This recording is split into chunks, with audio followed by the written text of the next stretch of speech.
हाँ ମୁଁ ବି ଜଣେ ଆସ୍ପିରାଣ୍ଟ ବଟ୍ ଏବେ ଯେଉଁ ସିଚୁଏସନ୍ ଚାଲିଛି ଯେଉଁଟା ବର୍ତ୍ତମାନ ଆର୍ଆଇ ଏକ୍ଜାମ୍ ଯେଉଁଟାକି ଆପଣମାନେ ଭଲରେ ଜାଣିଥିବେ।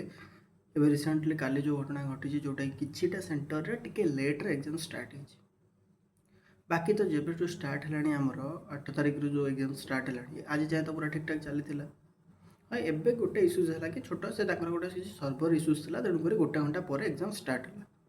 କିମ୍ବା ଯାହା ବି ହଉ ଗୋଟେ ଘଣ୍ଟା ହଉ 30 ମିନିଟ୍ ହଉ କି 2 ଘଣ୍ଟା ଯାହା ବି ହଉ, ସେଇ କଥାକୁ ନେଇ ଯଦି ଆପଣ କୋର୍ଟକୁ ଯିବେ, ସେଇ କଥାକୁ ନେଇ ଯଦି ସବୁବେଳେ କେସ୍ କରିବା, ସବୁବେଳେ ହାଇକୋର୍ଟକୁ ଯିବା, ଏଇଟା କେତେ ଦୂର ମାନେ ଠିକ୍, ଏଇଟା ମାନେ ମୁଁ ଜାଣିପାରୁନି। କାହିଁକିନା ଗୋଟେ ଏକ୍ଜାମ୍ 2023ରୁ ବାହାରିଲାଣି, 2025 ଏଣ୍ଡ ହେବାକୁ ବସିଲାଣି, କିନ୍ତୁ ସେ ଏକ୍ଜାମ୍ର ପ୍ରିଲିମ୍ ଏବେ ଚାଲିଛି। ମାନେ ଭାବନ୍ତୁ ଗୋଟେ କ'ଣ ପାଇଁ କେବଳ ଏଇ କୋର୍ଟ କେସ୍ ଏସବୁ ପାଇଁ। ତ ମଝିରେ ହଁ ମୁଁ ମାନୁଛି ଫାଷ୍ଟ ଯେଉଁଟା ହେଇଥିଲା ସେଇଟା ଗୋଟେ ଜେନ୍ୟୁନ୍ ମ୍ୟାଟର୍। ଫାଷ୍ଟ ଯେଉଁଥିପାଇଁ ଆମର ଏକ୍ଜାମ୍ କ୍ୟାନସଲ୍ କରାଗଲା, ଫାଷ୍ଟ ଯେଉଁଟା ପ୍ରିଲିମ୍ରେ ଯେଉଁ ଯେମିତି ଏକ୍ଜାମ୍ କଣ୍ଡକ୍ଟ କରାହେଉଥିଲା, ଗୋଟେ ଗୋଟେ ହୋଟେଲରେ ହେଉଥିଲା, ଗୋଟେ ଗୋଟେ ଯାହା ବି ନ୍ୟୁଜ୍ରେ ଆପଣ ଦେଖିଥିବେ, ମୁଁ ସେଗୁଡ଼ା ଏକ୍ସପ୍ଲେନ୍ କରିବାକୁ ଚାହୁଁନି। ସେଠି ସେତେବେଳେ ଯାହା ହେଇଥିଲା ସେଇଟା ମୁଁ ଭାବୁଛି ହଁ ସେଇଟା ଠିକ୍ ହେଇଥିଲା। କିନ୍ତୁ ବର୍ତ୍ତମାନ ତ ଏକ୍ଜାମ୍ ଠିକ୍ଠାକ୍ ଚାଲିଛି, TCS କରୁଛି, ବହୁତ ଭଲ ଭେଣ୍ଡର, ବଢ଼ିଆ ଆରାମସେ। ଆଉ ଏକ୍ଜାମ୍ର କୋଶ୍ଚିନ୍ ପାଟର୍ନ, କୋଶ୍ଚିନ୍ ଲେଭେଲ୍ ସବୁ ତ ଠିକ୍ଠାକ୍ ଆସୁଛି।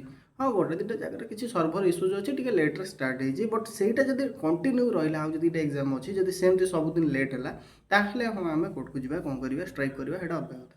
ଗୋଟେ ଦିନ ଗୋଟେ ସିଫ୍ଟ ଦୁଇଟା ସିଫ୍ଟ ପାଇଁ ଆମେ ଏମିତି କରିବାଟା ଠିକ୍ କି?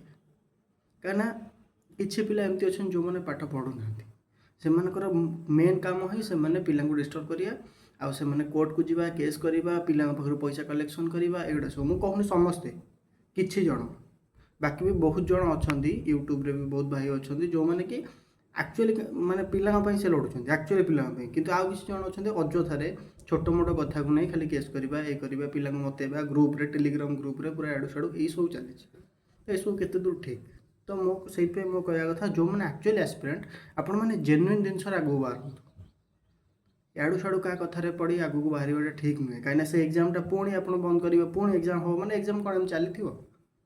ଏଇ ପୋଷ୍ଟ ତ ପୁଣି ଗୋଟେ ଏ ରିକ୍ରୁଟମେଣ୍ଟଟା ସରିଲା ପରେ ପୁଣି ତ ନୂଆ ରିକ୍ରୁଟମେଣ୍ଟ ଆସିବ। ଯେଉଁ ପିଲାମାନଙ୍କର ଏଜ୍ ହେଲାଣି, 2023ରେ ଯେଉଁମାନଙ୍କର ଏଲିଜିବିଲିଟି ଯେଉଁମାନେ ଥିଲେ, ବର୍ତ୍ତମାନ ଆହୁରି ଅଲଗା ପିଲା ଆସିଲାଣି ପଢ଼ିକି ବସୁଛନ୍ତି। ଆମେ କ'ଣ କରିବୁ? ଗୋଟେ ଆର୍ଆଇ ତ ସରିନି, ଆଉ କ'ଣ ବାହାରିବ?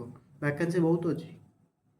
ଏଇ ଯେଉଁ ଲେବୁଲ୍ର ଡିଷ୍ଟ୍ରିକ୍ଟ କ୍ୟାଡ଼ର, ଏଇ ଯେଉଁ ଆର୍ଆଇ ଏଟା ଭ୍ୟାକେନ୍ସି ବହୁତ ଅଛି। କିନ୍ତୁ କ'ଣ ହେବ? ଗୋଟେ ରିକ୍ରୁଟମେଣ୍ଟ ସରୁନି। ସୋ ମୋ ରିକ୍ୱେଷ୍ଟ ସମସ୍ତଙ୍କୁ, ଜେନ୍ୟୁନ୍ କଥାରେ ଆପଣ ଆଗକୁ ଆସନ୍ତୁ। ଅଯଥା ଆଡ଼ୁ ସାଡ଼ୁ କଥାରେ ପୋଷ୍ଟପୋନ୍ କରିଦେବା, ଷ୍ଟ୍ରାଇକ୍ କରିଦେବା ଭଲ ନୁହେଁ। ପାଠ ପଢ଼ନ୍ତୁ, ଜେନ୍ୟୁନ୍ ପିଲାଙ୍କର ଡିମାଣ୍ଡ, ଜେନ୍ୟୁନ୍ ଜିନିଷରେ ଆପଣ ଆଗକୁ ଆସନ୍ତୁ। ଆଲତୁ ଫାଲତୁ କଥାରେ ମୁଣ୍ଡ ପୁରାନ୍ତୁ ନାହିଁ। Thank you.